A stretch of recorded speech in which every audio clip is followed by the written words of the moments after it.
Hey there, this is Alex with Gray Area. Welcome to our series Spotlight, where our mission is to build a bigger and more united house music community by sharing new and exciting artists, festivals, and event brands with you.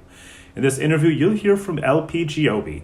Her infectious onstage energy, brilliant marriage of live keys looping and DJing, and advocacy for better representation of women in music has catapulted her to the top of the game. We'll find out how she balances being an activist, artist, and entrepreneur. Be sure to like this video and subscribe for more interviews just like this. And we're Hey, live. we Hey. are live. Hey, let's pretend like we weren't talking for 5 minutes before this. Okay, great. Okay, so I'm gonna come in and I'm gonna be like, today is a remarkable day for Team LP Giobbi. Why is it so remarkable? Something very big happened in this little tiny world of ours. I'm sure you can't tell us about it, but no, I can. Oh, you I can. can. Oh my I God. can. I'm really Yes. excited to. And in fact, like I just found out, and then I thought, oh my God, I have to call everybody I know. Instead, we're in this interview, so this is great. I can just like, I mean, maybe this sounds like a silly metric, but it's one that, like, for some reason was really important to me. But today, I crossed the threshold of 100 million monthly listeners. Jesus. Sorry, 1 Christ. million. I just said 100 million. 1 million. 1 just million one. is still awesome. That's a big deal. That's a huge hilarious. deal. 100. Yeah, it's a really big deal for me. I mean, a year ago, I was at like, 10,000, maybe, like, Yeah. barely hang, and so this is like, I released Meet Again, then kind of everything changed for me. But this is a huge, it's a huge deal. I cried. I called my manager. I called Tucker. I cried again. I love it. That's so awesome. That's a huge milestone to know that there's It is 1 million people listening to you every month. Like, That's what? insane. Isn't that insane? That honestly is insane. I mean, I told myself, like, I remember when, I've been trying. I recently had an interview and somebody was like, the person was like, you just came out of nowhere and like now you're everywhere. And I was like, no, I did not come out of nowhere. I have been grinding for 7 years, and it's crazy to think that, like, so I remember having to, you're working and you're working and you're working and like nobody is really listening, or, I wasn't like playing that many shows at first. And I had to like set my own metrics of success. And for me, I wrote on a piece of paper like 5 years ago, I wrote, if some girl in Wisconsin hears one of my songs, it will be a win, And so Yeah. this is like an insane day for me. Insane. Well, how does that feel like, given like your journey? Because I mean, I've been following you for maybe like 3 years now. Like we since we met. Actually, the day that I met you in San Francisco was the first day anybody told me about you. And I've been following you since par then. for the course. And that's like, but that was like I want to say like 3-ish years ago. Yeah, was that during Was it- Pride in San Francisco? It was Pride San Francisco. Yeah, It was that was so it was fun. the T-Mobile store of all places. Amazing. Yeah. God, I do remember that. That was a really weird day. I mean, it's been mostly just, I think the hardest part of the journey. I mean, okay, first of all, let me like preface this by saying I'm an extremely privileged human. I had an insane amount of support, both, mentally and physically, which I feel insanely lucky for. And I know how lucky I am for that. And like, I think the hardest part for me in the journey was just like the fear factor, like the mental, like having to every single day overcome the thoughts in your head that are like, why do you think you can do this? Like, you're not good enough to do this. Why do you think you're going to be able to sustain yourself doing this? Like, Right. Just having to like put your head down and do it, even though you're hearing those thoughts, was really hard. And sometimes the thoughts like got the better of me, in a day, and I would just feel deflated. Because I mean, I've been trying to tackle this for years. Yeah. And it is like a lot. It's a lot of years of going, can I do this? It's a lot. It's a lot. It is. It totally is. I mean, they say overnight success takes 10 years, and you've been at it for almost that amount of time. So Yes! you're like, Oh you're my right God, at that point where so people are looking at you and they're like, oh, she just came out of nowhere. That's like the story. That's the classic story. They're like, no, I didn't. I've been doing this for a really long fucking time. You know what's funny? Those like my two best friends, Soph and Tuck of Sophie Tucker. Yeah. They literally released a song, put it on SoundCloud, and they blew up like literally overnight. Apple found the track, they put it in an Apple commercial, signed management, signed like with a big agent, like, you know, signed a record deal. Like literally they actually did this happen to them in a matter of weeks, you know? That's the So massive exception to the rule, though. No, that doesn't happen to anybody. no. And so when I first met them and like saw their story and was like, I met them pretty early in their career, their first US tour, Yeah. I got to go out with them and like sing, like, so then it was kind of doubly in my head, like, if it hasn't happened for me by now, like, why do I think I can keep doing this? But Tucker actually is the one who offered me like, what we say all the time is, you know, the most remarkable currency is belief. He was like, you got this, you're doing this, you can do this. If I didn't have him tell me that every single day, you know, and that's what I mean, like how privileged am I to have had a friend like that? Yeah, that's amazing. I mean, I think that's really what carries a lot of people through, though, is just people. I mean, every artist has imposter syndrome, right? And I think that idea of belief is so powerful. Like just having somebody say, you know, you got this and you You can got do this. this. Oh, it's That's there's huge. nothing that's been more important in my life than that. Just keep going, put your head down, like list your goals and just get after it. Well, now that you've hit like this huge milestone, like you've hit this huge goal, like what's the next one for you? What's like your next benchmark that you're going after? I'm trying not to, you know, I mean, even this one, like I never would have said out loud, like I would love to hit 1 million monthly listeners. That even like seems like, because like it feels good and I feel really grateful, but like, is that the end of the day, you know, what are you really trying to do? And I think I'm just like, Yeah.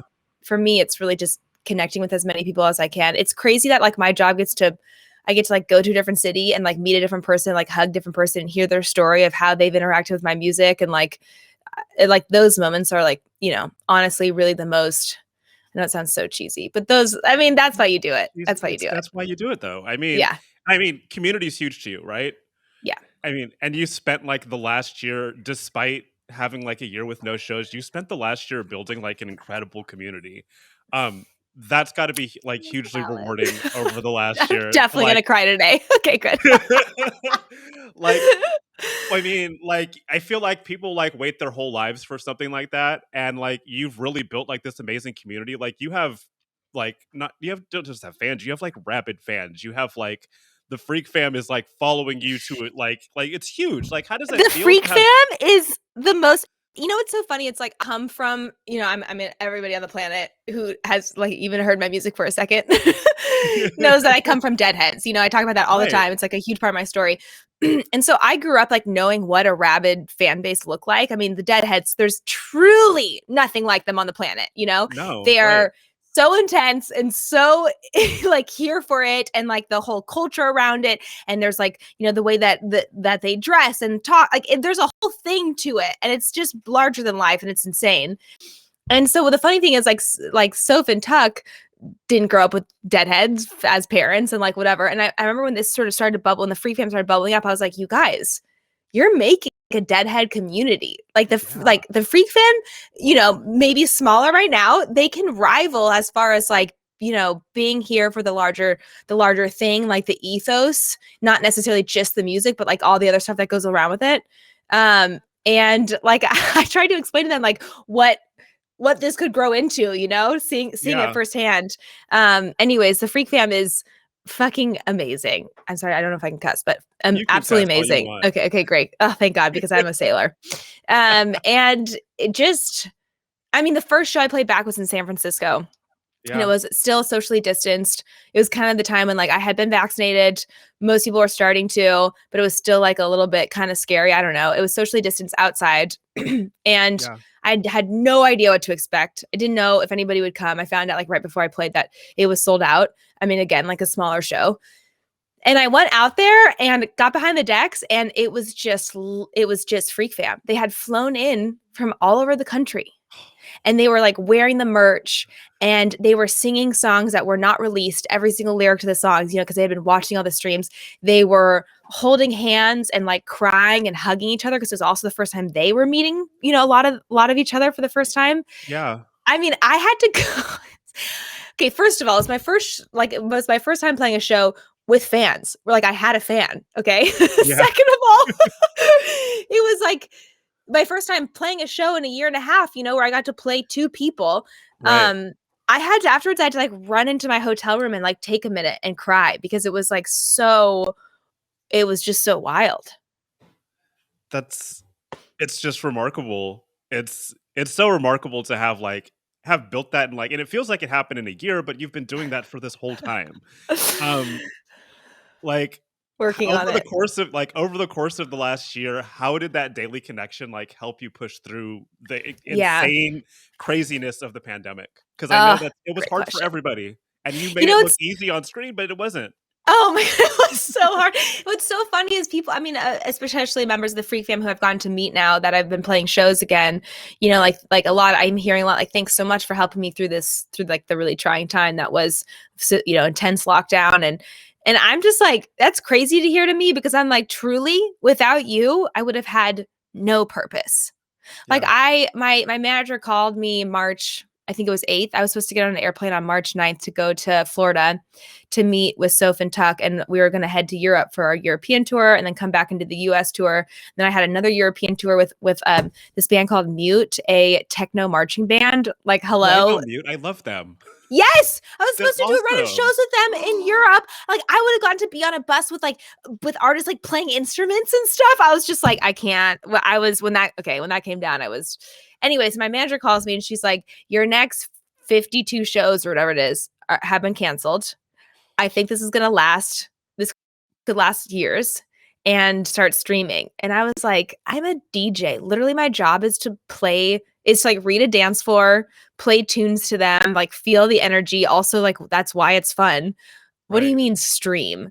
Also, the technicality of learning how to stream, it's like I'm a producer, I use computers, like figuring out like what cables I needed and like the dongles I needed to go, you know, direct into audio. Like, why was it so hard? I don't know. It took me like a month.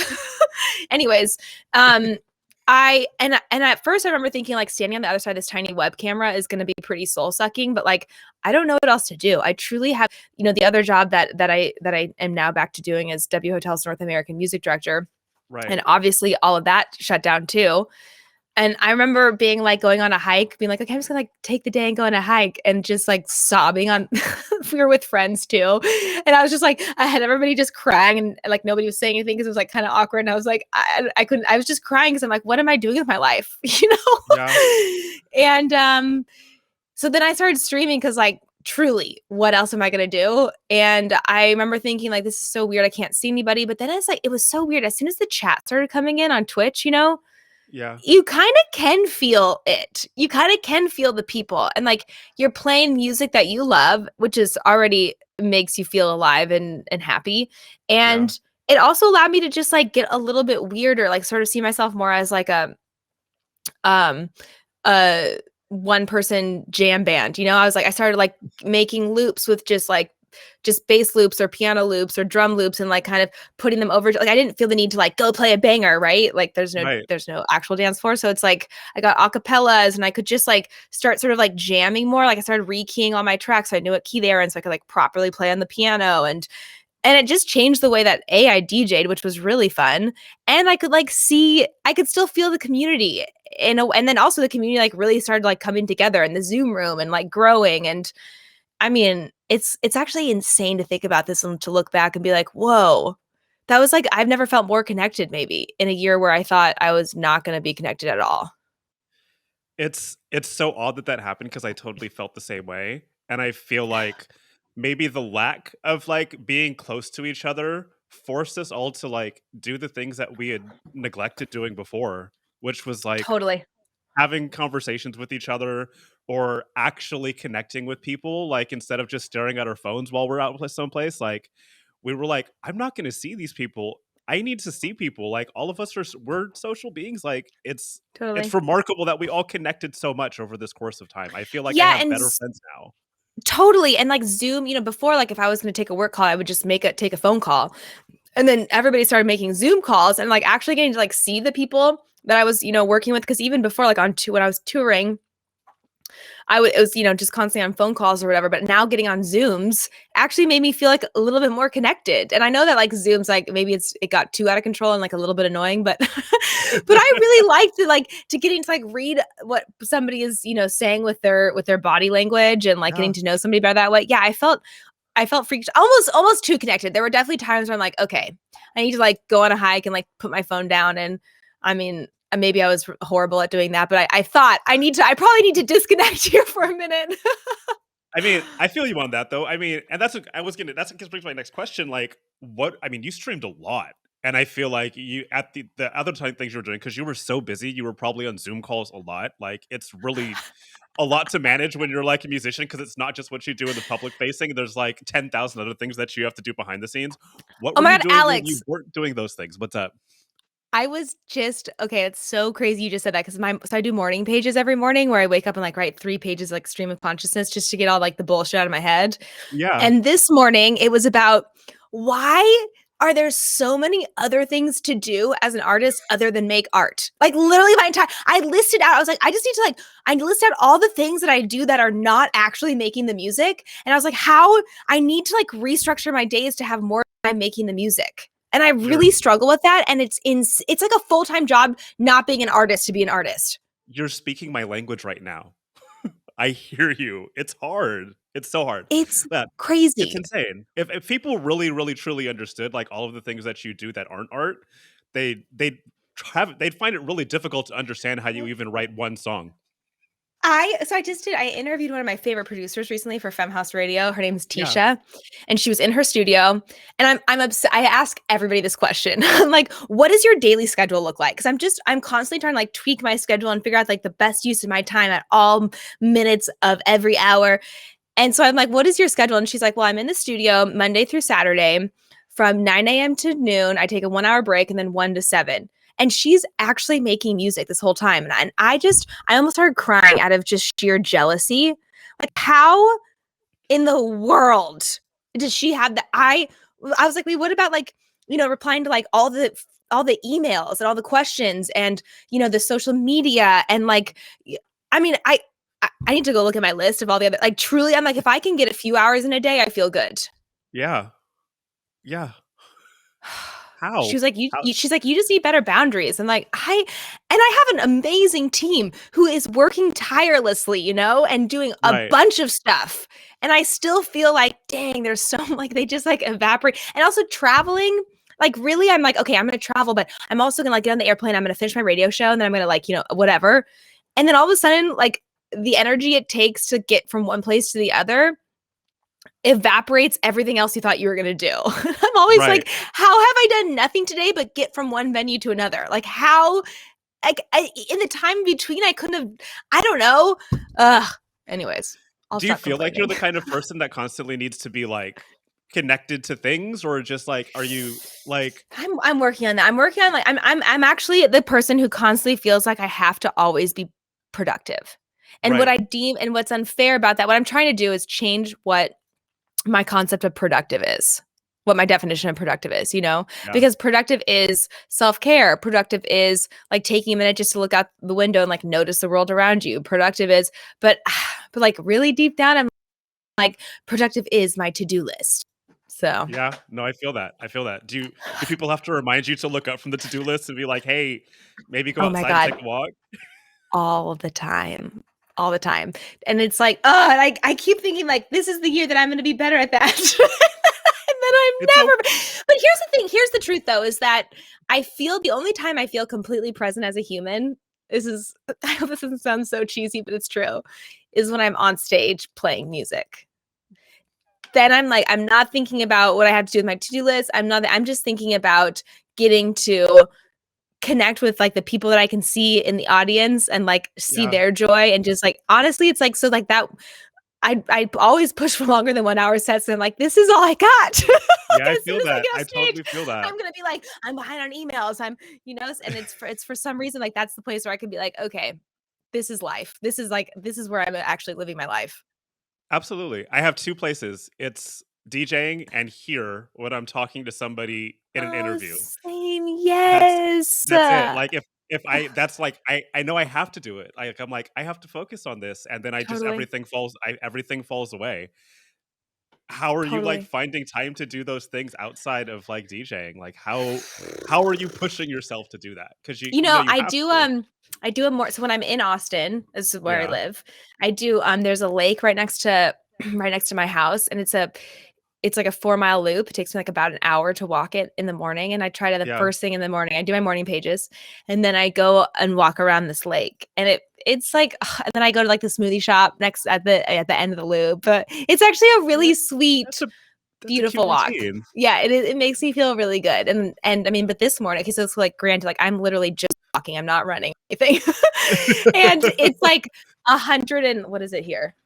Wow, it's only 90 here. It felt like it's 90 here, but it's like the humidity is, I don't know, 125% humidity. So, I have so to that like, feels like it's 100.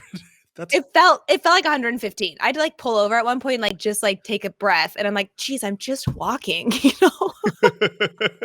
It is what it is. Oh, Yeah. wow. That's a lot. I'm glad that you have something in the morning to do. Like, at least you have the one thing. Yes, because I know the rest of the day is just gonna like get off the rails and it's gonna be 5 and I'd be like, how's it already 5? You know, and so I at least like that's a moment where I sometimes I listen to a podcast or like call a friend, or it's just really fun. Yeah. I want to talk about Femme House for a second because Okay. because I love because I talking love about Femme it. House. I know you do. And I've loved watching this thing grow. That's another thing that's grown like massively over the last year. Um how do you see programs like yours changing the conversation about gender equality in the industry? Ugh. Woo! What a question. What a question, Yeah. Alex. You know, gosh, okay, where do I even begin here? So let me just first take a step back. Mhm. We launched She is the Producer, the first, which went through the month of July. The Right. last one's August 6th. But it was in partnership with Alicia Keys' She is the Music, her nonprofit that's changing, really supporting female writers in the industry.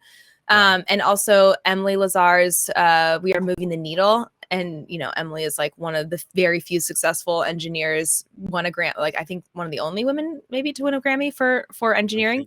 I think she's the only one. I think she's the only one. Yeah. So she's a beast. And so we all partnered up, and Femme House made the curriculum. Lauren Kopp made the curriculum for this. And Ableton came on board as a sponsor, giving out licenses to everybody who signed up and access to pushes. And we developed this curriculum. And so we launched it. And within a day, we had 3,000 people sign up from all over the world. Wow. And I was just like, that in of itself was insane. And so Ableton came through and gave every single one of those women licenses for Ableton. And so I was actually in Ibiza when the first course was launched. And so it was like, you know, I was like at nighttime when it was happening, whatever. But the next day I woke up and I was like, oh, let me go check out the Femme House stories and see how the first course went. And I was just like looking through the stories, sobbing. Like there was one story where, you know, a girl had posted and it was like, she like went, it was through Zoom that this was taught. So we had to cap it at 3,000 just so we could, you know, Zoom sort of makes you do that. So this one girl, like she, like in the Zoom chat, it said, you know, hello from Mexico, hello from Brazil, hello from Canada, hello from Nashville, like hello from Australia, just women all over the world coming together in this Zoom room and learning how, and just the story after story about, you know, there's one story where there are two girls and they had their pushes and they're like taking the course together in their bedroom, and like just seeing that was so cool. Because I mean, I oftentimes think like, okay, having more female producers, like, is that going to change the world?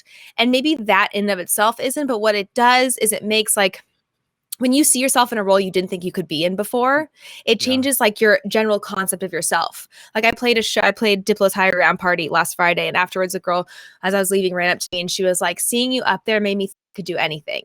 You know, like that's what it does. And like that does change the world, I really believe. Yeah. And this is just how, you know, we happen to be doing it through female producers, but it's like so much bigger than that. And it was just so cool to see that. And so I just think that through education and visual representation, slowly but surely, the cycle will change and it will just become normalized to see women in, you know, tech roles in general is the goal. Yeah, that's beautiful. I mean, that's how it should be. We shouldn't have to say all female or this is an all female night. It should just be, these are DJs, these are producers, these are engineers, and it doesn't matter what they look like. One day, one day, you know, we're getting there. We're getting there. Like, do you feel like after the pandemic, I do feel like there's definitely been better representation in terms of at least DJs on stage. Do you feel what's so like funny is I actually go back and forth on this Okay. because so I played Diplo's Higher Ground Party on Friday, which is a full lineup. Right. And then on Saturday, I played Elra's, amazing, insane, awesome 12-hour Yes. party, which was truly the highlight of my life. I was the only woman on either lineup.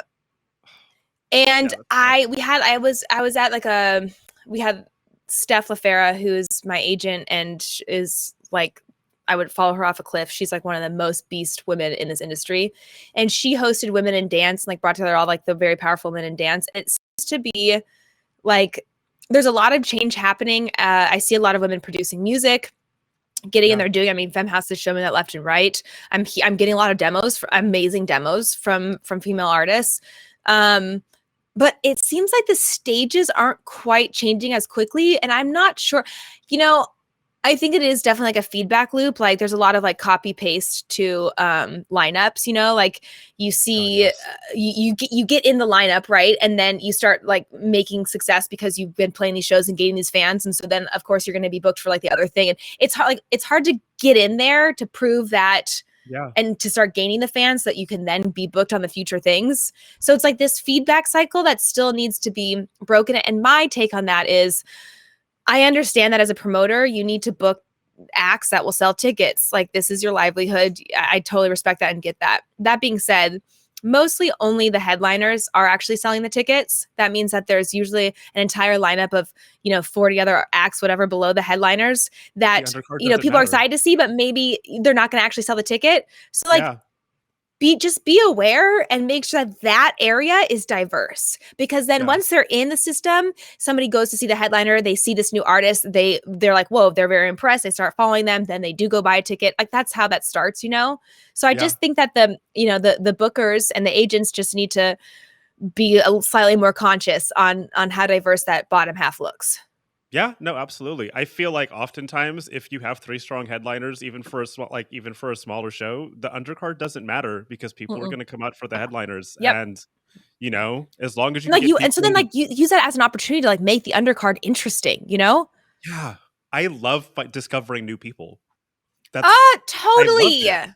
It's the And best. like you want to book really good talent, but there's so much good talent out there that looks completely different. Yeah. Just make sure that you're diversifying. I just think that the onus does need to be on the gatekeepers, which in this case are the bookers, are the agents. And whenever I get booked, we send out a spreadsheet that's like, here, if you're still in the booking process, here, like I'm gonna just like make your job as easy as possible. Here's a list of artists, here's their contacts, here's their social numbers, here's their Spotify numbers, like here's all the information that you would need to ask before you book them. Here it is. Please reach out if you can. And you've had some success with that. I know, like at least like in San Francisco, like because I know who you work with in San Francisco. Like there are some shows that you play where you definitely get like kind of not the run, but you get like to say like, hey, I'd like these people to be on the lineup, or I'd like the family to be on the lineup. And Totally. do you see yourself being able to do that more now that you're starting to get a little Yeah, bit more? Like truly the reason like that I keep grinding in the studio and like trying to build this platform, like it is not for money, because trust me, I would go and be a banker. It is because I'm hoping that like with the more power and leverage that me and my team build, that I can then do that. I'm not there yet, I'm not Diplo, and but I do think that as this builds, that's obvious, that's what I'm going to use my power for 1,000%. I love to hear it. That's, and, we're getting back to the idea of community, like being able to support the community that you've helped build in a really impactful way is super important. I appreciate that. Yeah. Yeah. And Yeah. Vibe, Vibe with Aid. Yeah, sorry, that was hard for me to read. Vibe with Aid, 2022. Totally. I think that you're right. Like a lot of these lineups are like rebookings from pre-pandemic. So I'm excited to see. Yeah, I'm really excited to see how, because what kind of happened is like putting on your own show is like democratized, right? We all had the barrier to entry was super low. We just need to set up our own Twitch channels, and then we could all of a sudden have a stage to play on, which really gave a lot of people who didn't have the opportunity to like be seen and get out there. I mean, obviously it's still a very busy market, but it still allowed people to just like start DJing that maybe didn't think that they could before because they weren't going to get booked or whatever. And so I'm super excited to see 2022 too. Well, we created like this whole idea of a pandemic DJ, which I think is like amazing that there's a lot of people that emerged from the pandemic and before the pandemic may have never actually played a show to begin with. I have friends that are Dude, like now getting booked all over the place, and they'd never played a show ever. They had never even DJ'd before the pandemic, and I'm like, that is remarkable. I love to hear that. that is so cool to me. It's also like I'm really curious to see how like what's so funny is I thought like nobody's gonna want to hear dance music during a pandemic. Like there's no dance floor, they can't go out. Like why would? And actually, dance music was streamed more than ever. Yeah. People wanted to go and watch DJs in their home on Twitch, which is still a wild concept to me more than ever. It's almost like because we couldn't have it, like we needed it. We need that positivity. Like we didn't want to listen to sad music. We were already sad. And that was kind of, I mean, it makes sense now looking back, but I remember thinking nobody's going to listen to dance music. Why am I even going to release a song? But thank goodness. And that, I think that's a wild thing. Also like the difference between like a DJing in front of a webcam and like to a dance floor. I forgot that it is kind of a different, like behind a webcam, I feel less pressure. I can like take my time developing a journey, especially it's like at festivals, you have like an hour set. You have to like go and bang it out. But when you got to play your own, your own Twitch stream, it's like, you could do it for longer. It could be vibier. Actually, when my first show back, I was like, oh, I had like, they wanted me to just go and hit them hard in the face for an hour. And I hadn't done that in so long that actually the transition was pretty hard for me. And now streaming has a soft spot in my heart. Yeah. Well, I mean, because it kind of brought you back to like these good old days when people could like expand on a set and play for 4 hours and like let a loop ride out for like 15 minutes while you throw some other stuff over it.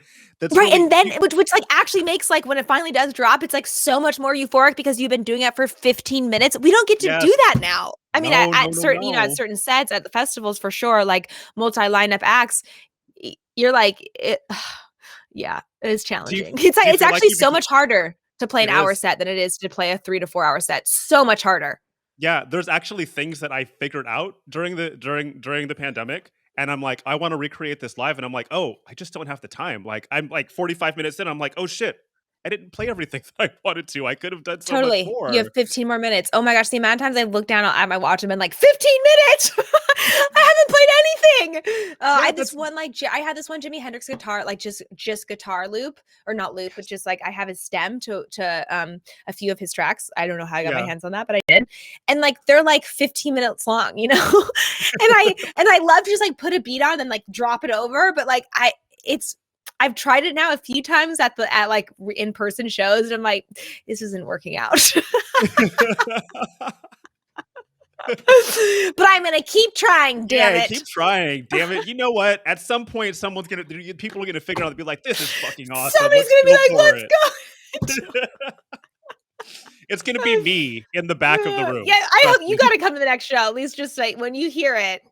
I gotta have somebody to pump up the crowd. The next show I go to and I see you, I expect you to drop it just so I can stand at the back of the room with my fist in the air, screaming as loud as possible. Just doing this. Yes, done. Yes. Are you still in San Francisco? I'm San Francisco. Yeah, I'm in Oakland, but yeah, same place. I'm not moving. This is home. Oh, I love Oakland. I used to live in Berkeley. Oakland is like my favorite city. I don't understand. I don't know why I'd ever leave here. Yeah, totally. It's like San Francisco, just a little bit better because it's always sunny here.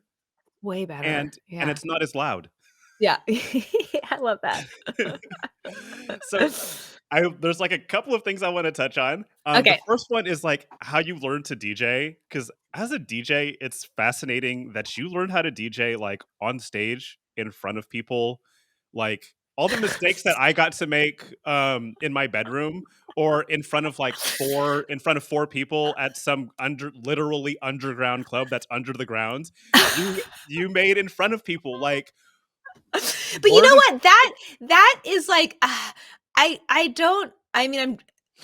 operate well like under very high pressure situations. Like right. I like feel horrible during the process, but like that's where I really have to like buckle down and learn. So I feel like it really forced me. it really forced me to actually do the work. And like, you know, if I had like an amorphous amount of time to like just like be in my bedroom DJing, like maybe I'd like, you know, tackle it a few hours here and there, whatever. But like I had to get on stage. So like before, you know, we'd go to sound check and I'd use those next few hours to like try to figure out like what all the knobs are, like, you know, how to warp a track correctly or whatever. Yeah. And it forced me to do it. So I kind of think I had to. Honestly, I'm more impressed with the people who just like did the work on their own without any high stakes, you know? Like that's like good for you. I think that's actually way harder. But yeah, there were a lot of nights of complete humiliation for sure. Like but my partner always says this. He's like, your parents read you confidence books in the crib, didn't they? Like I Yeah, they just did. and they totally did, like almost to a fault, you know? I'm like one of those kids that got a ribbon for everything. So I was like, it'll be fine, it'll work out. But I mean, that attitude is like really important though, like to success. Cause like if you don't keep thinking that it's gonna work out, then you're at a deficit. Dude, believing that it's going to happen is why it happens. So it's like Yeah. even just like tricking your brain, like a lot of the work that I was doing that we were talking about at the beginning, like a lot of the fear that I had to overcome to like keep pursuing this career is like a lot of the work was just tricking my brain into like saying mantras out loud, you know, to trick myself into thinking that it is possible. Because if I think that, then it will happen. But it's Yeah. so hard to get to the point of thinking that. And so I think that like having to get out there every night and tell myself like it's gonna work. I mean, I just had to tell myself it's gonna be fine. And Well, luckily I had like, you know, that was on Soph and Tuck's stage that I was doing that. And I can't believe, honestly, I can't believe they kept letting me do that because like it does reflect on them. And you know, I would get off stage and like the few minutes before they would have like this during the changeover, Tucker would like give me notes. And that's I great would like though. take those notes and like study them. And you know what else I did? Every morning I would wake up and I would do like a silly floor routine workout. And while I did that though, I would stream and like a DJ set, you know, I would pick, you know, one of the greats and like try to find a live set of theirs and just like try to find a set where like I could also like see their See, gear and their yeah. decks. And I would be, you know, like shazamming tracks and like also trying to study like what they're doing. And then I would like try to study like, okay, how many like are these tracks on the same genre? Like how many are theirs? Like just like the basic stuff, you know? Yeah. When they're bringing the bass out to like they switch the basses in and out at the same time, like so they never have two basses going. Like I learned by like literally because I grew up studying jazz piano, and what we would do to study jazz is we would transcribe other jazz Other artists, you pianists, know, so right. I'd have to like transcribe Oscar Peterson or whatever. And so I was like, okay, that's how I learned how to play jazz music. So like maybe I need to do that by studying DJs too. Oh, absolutely. No, that makes Yeah. sense. I mean, I think Yeah. I learned at just as much by watching other people play as I did by sitting in my bedroom trying to figure it out on my own. Totally. Because you Totally. know, when do you understand the fact that there's bass cancellation? Like And you don't figure that out on your own. Like, oh, why? Oh, they cut the bass there. Oh, that's a good idea. I never thought. And then like even recently I saw Blessed Madonna and before the pandemic, and she cut the bass, didn't bring in the other bass. She just like let that I mean, also she's Blessed Madonna, so I feel like she can do whatever the You do fuck she whatever the wants, fuck but she like wants. totally. But she would like cut and she would just like let that like not bring in another bass for like 5 minutes, you know? And then when she did bring it in, it was like, and I was like, whoa, the amount of courage you have to not have bass going for 5 minutes on a dance floor. I was just like my new queen, Hey, you know? make your own build up. Totally. Use one Up of the the song. Make CDJs your and own like build. Yeah. loop one of the snares and just like keep cutting that, like add a little bit of filter, a little bit of reverb. Boom, you have your own build up. I actually love doing that. I love doing that over another song while into a breakdown. That's like one of my Totally. favorite things to do. Totally. I love that. Yes. Yes. Yes, Yes. it's beautiful. Yeah. We have a question in the chat. If you had to pick, which festival are you most looking forward to playing this fall? Oh, this is like that's such a okay, I It's know. It's Sophie's actually choice. this is an easy one. Okay, it's not an easy one. I hope that nobody else heard me. Okay. I love all the festivals I'm playing equally, but if I had to pick, So democratic. so democratic. I'm actually playing 3 sets at Bonnaroo, and I'm playing one set that is very special. I don't know if I don't think we've announced that. I don't know. So I don't think I can actually, but it's a very, very, very special set. It's like a moment that I've literally, since I got the offer months ago, I have been planning for and making special edits for and like like it's going to be a completely special edited set. And I am like, oof, I'm losing my mind over it. Yeah. Can I ask a clarifying question? You don't have to Yes. ask her. Is it have something to do with your background as a musician or as your musical upbringing? It has something to do with the time of day. Oh. Ooh. I love it. But it's just like a special moment in the time of day. And I just like want to nail that, you know? Yes. I love to Also, hear that. although like the amount of pressure I put on this set is ridiculous. Like there could be nobody there, you know? And like I've done all these like crazy Grateful Dead edits and like we'll see. Hey, I don't think no one's gonna show up. You got at least the Freak Fam is gonna be there. There are going to be people there. You know who will be there? Listeners. Is actually my parents will be there, and I know that they will be there. So at the very least, I know my mom will be crying side stage. So Is she gonna be feeding you chicken nuggets this time? Honestly, I can't wait to have her at this because you know she hasn't really been to a set. She hasn't been to a set post, right? Yeah, she hasn't seen me play. And so just like pretty much the last time she saw me play was that situation. Nobody on the dance floor but her. So I'm just so excited to share this with her. Oh my God. I'm so excited. You know, we just want our parents' adoration. That's all. I'm doing this whole thing just for that. I just want my mom to say I love you. Just say I'm proud of you. I mean, she says I'm proud of you way too much, probably. Hey, I mean, you know, we grew up around the same time. That was the thing. That was what you did. Yeah, it is what you did. That's how I raised my kid too. Yes. How old is your kid? He's 8. He's 8 and he's awesome and he's a handful and he's everything that's great about me and my wife and everything that annoys the hell out of us about me and my wife, but it's awesome. Like he's so smart and amazing and he's going to be better than me and my wife when he grows up and I just know it. Yeah. Oh, that's the goal. That's awesome. Congrats. That's the goal. That's all I want to do. I want to raise an awesome kid that does better than me. Totally. Oh, that's what my parents used to always say too. It's really cool. I get that. Yeah. Awesome. I have another good question for you. You have like this great I don't give a fuck attitude that where you just go after things that you want. You call it tits first, which I know you got from a friend, but where does all that bravery stem from? Where do you get it? These confidence books my parents read me in the crib. I'm telling you. Honestly, I don't know. I think about that a lot. Like why? Because I mean, my brother, I have an older brother who's the most sweetest, kindest. I love him. He's also extremely funny. He's the wittiest person I know. And like I didn't get any of that wit. It all went to him. But him, like I always think like we had the same parents. We were raised in the same environment. We're just a few years apart. And he does not live his life like that. He kind of is like, he's sort of like a let me prepare for the worst because that's definitely what's going to happen. And then like, you know, I'll work around that. And I'm like, I'm like, you know, like I'll have a flight at the airport and it's like, this was supposed to leave at 10 and I have to check a bag and it's like 9. I haven't even left for the house yet. I'm like, it'll work out. It's like, okay. So in that case, that's just stupid. But, I don't know why. My dad is like me in that way. He's like an extreme. My dad is the one who told me, which like really was kind of like the beginning path to the rest of my life.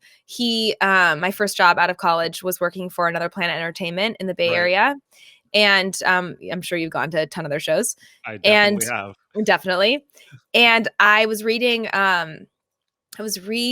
Bill Graham Presents at the time, which is an amazing book.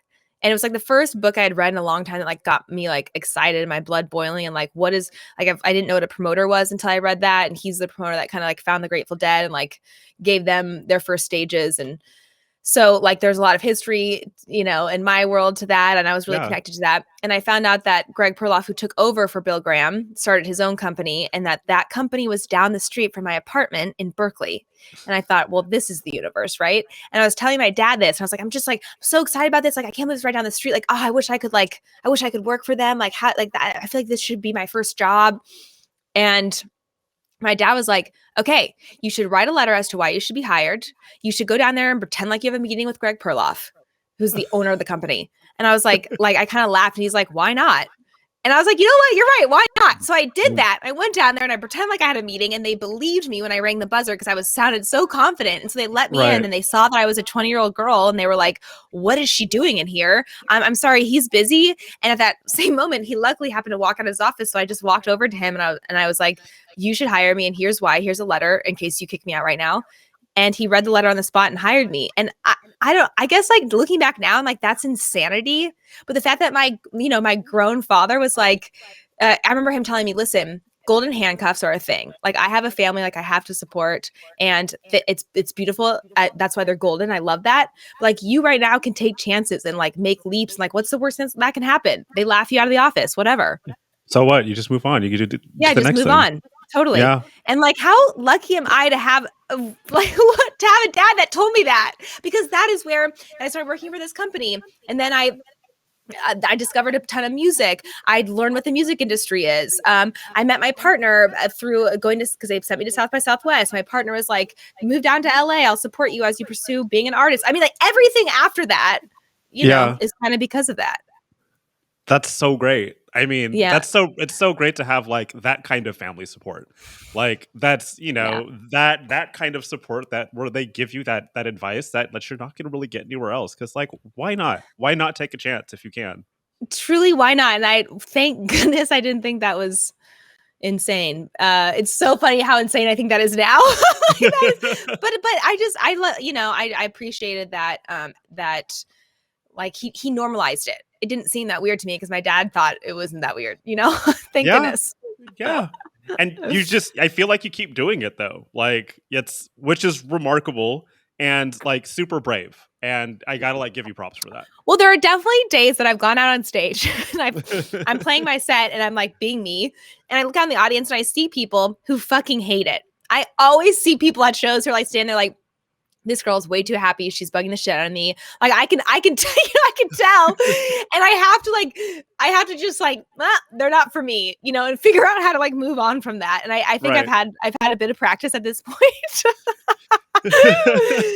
It is what it is. How can anybody hate your onstage presence? It's so my first experience with that was I was in middle school, and I remember a girl coming up to me and telling me, I'll never forget this. This was in middle school. I still remember it. She goes, you think that you shit rainbows and you fart unicorns and like, you're not that great. And ouch. That is harsh. I definitely annoy the shit out of people, but those what the silver lining of that is like, I know immediately who is and isn't my people because I have a very strong personality, and if you're not like drawn to it, you will be probably drawn away from it. But then I know who my people are. Yeah, absolutely. Yeah, I was in a boys choir growing up, and it was a very like straight up and down thing. Like, it's very like traditional, and I remember my mom having to pull me aside. When I first started, she was like, the choir director is saying that you move your head too much when you sing. So you're going to need to stop doing that. And she always likes to tell that story because it's like, you just felt the music that much that you were moving with it. I so hope that you just kept on moving your head because that is so dumb. Are you kidding me? I want to feel you feeling the music, I found a place where it was okay to move your entire body while you did your thing. You know what I'm saying? You're like, fine. I'll find my people. I'll find my people. Yes, I found my people. You know what I'm saying? I played a show once where like I guess I didn't even know this, but like I stick out my tongue when I'm really concentrating. You could call me Michael Jordan if you need to, whatever. We had that similarity. Yeah, but so I didn't even realize I was doing that. I got a DM from somebody after a show, and they're like, we loved your music, we loved your set, but I just feel the need to tell you because I care about you. I feel the need to tell you that you look really stupid when you stick your tongue out. It completely takes away from everything you're doing. I don't take you seriously anymore. Like, I just really recommend that you stop doing that if you want to be taken seriously. And I screenshotted that one. I had to save it because I was like, this is hello, random internet person. Thank you for your advice. I will make sure to keep that in mind every single time I do something. I sent it to my boyfriend. He was like, "That is awesome. Print that one out." I was like, "Done." Oh Oh, God, I so love it. funny. Yeah, I mean, if you're really into it, you make faces or you do weird things. Who cares? Oh my Like, God, my piano face is an absurd face. It's like, and like that's where everybody always like the photographers take photos like when I'm playing the piano, and my face looks so dumb when I'm playing.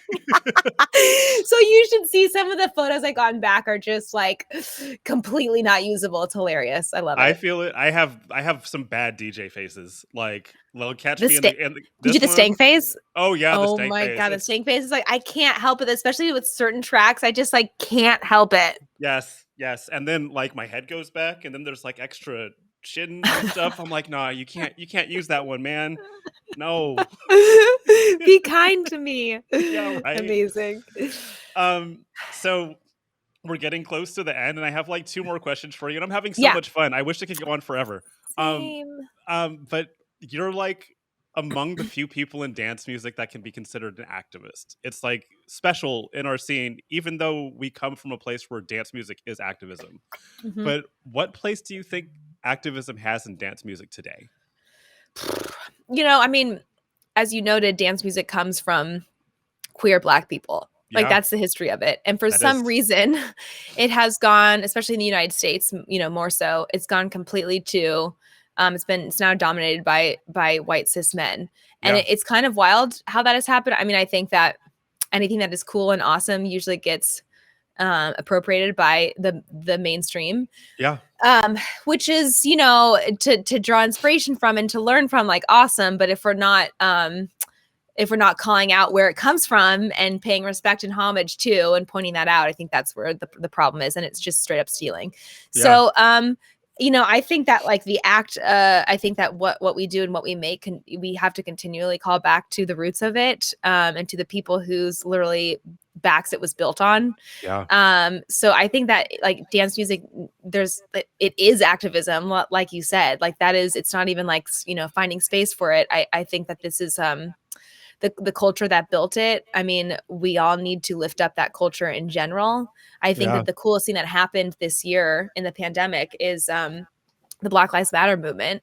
And finally, what to me, what's really striking about this movement is that for the first time, this like makes me want to cry. For the first time, the onus is on white people. It's like it's yeah, not on Black people to explain why this is fucked up or to explain where they're coming from. Like, no, it's fucking on. Like my mom and dad, who are 65-year-old white people in Eugene, Oregon, calling me like, they are getting their butts. They're getting all the books they need. They're getting the butts in the couches. They're watching every documentary. They're bringing their friends, their other white friends together. They're having conversations about like the hard conversations they need to have internally without wasting the energy and the time of Black folks. Like it's just so cool to see that finally happening, and like that is going to echo out into like the onus is on the booking agents and the managers and the promoters to actually do the research themselves and to actually yeah, realize we are the gatekeepers. We are the ones in power. We need to be using our power for good, not just like waiting for this bootstrap bullshit. I can't even the bootstrapping thing. So yeah. in short, anybody who's part of the space, needs to make sure that they're using any of their power, which for some reason, again, is mostly in the white cis man at this point, their Yeah. power for good and bringing up the people who started this fucking dance, this whole culture. Yeah. You're gonna make me cry because that was just so beautifully said. Like watching this happen, as a person of color was just incredibly like remarkable for me to see people stand up and say something finally, and to like give some respect back to the originators. And I hope that we can carry that forward, and I hope we can continue to like talk about the fact that just the act of getting out there on the dance floor and listening to a diva sing over a 4/4 beat with an acid squelching bass line, that's fucking activism, man. Oh my God, I'm so glad this is being recorded because I want that clip. I want to sample that clip. That is the fucking truth. That is the Yeah. truth. Ah, wow. Yes. Thank you for that. Yes. Truth. And on that note, since we're talking about the past, what excites you about the future of dance music? Man, you're a very good interviewer. Thank I'm you. taking notes for my Femme House radio show right now. What excites me about the future of dance music? Oof. The fact that people, again, who are in positions of power are starting to care and or realize they have to care. And I don't care what the difference. I don't care if you feel like you have to for your business or if you really do believe in it. I don't really care why. The change is happening. Like seeing, all these for Femme House, like all these larger companies, all these other gatekeepers like come out and say, like, how can we support? How can we donate? Seeing the Spotify's of the world reach out to Femme House and the Insomniacs, one of the largest electronic promoters in the world, saying how like we realize maybe we haven't made our stages as diverse. Like, how can we change this? People are caring, and it's so inspiring and hopeful. It's it's also infuriating. Like, why is it taking so long? I mean, I obviously have days where I think that, but I see the change happening, and it's so exciting. And the more people we can get up on that stage who don't look like honestly like me, white straight women, I think that's a great thing. And I'm getting pumped for that. I see it happening slowly but surely. I love it. So beautifully stated. Thank you so much for taking the time out to talk to us today. That was thank you. That was so fun. It was. And I love having conversations like this. And I love that you're so much fun to listen to. And congratulations on having 1 million monthly listeners. Thank you. You deserve it. And you deserve 100 million. So well, it's funny. It's like essentially I went up, 100x kind of essentially. So like my partner's like, okay, if you keep doing that, next year you'll be at 100 million. I was like, okay. Yeah. No, we're good here. Honestly, I'm gonna get off this call. I have to put together my Lollapalooza set. Yeah. After that, then I'm gonna go celebrate. We'll celebrate hard for all of us. And thank you so much. Thank you. I appreciate it. So good to see you again, Alex. Thank you. Too. I can't wait to see you come back to San Francisco, because every time you've been here for the last 2 years, I've missed you, but I'm not missing you again. No. Yeah. Actually, I'm about to announce a show there, so I will hit you on the side to make sure you can come. Yes, please do, because I can't miss it. Good. Thanks again so much. Thank you everybody for joining us. This is Alex Diaz. This is LP Giobbi. She's been my guest today on Gray Area Live. You guys have a great day. Thank you.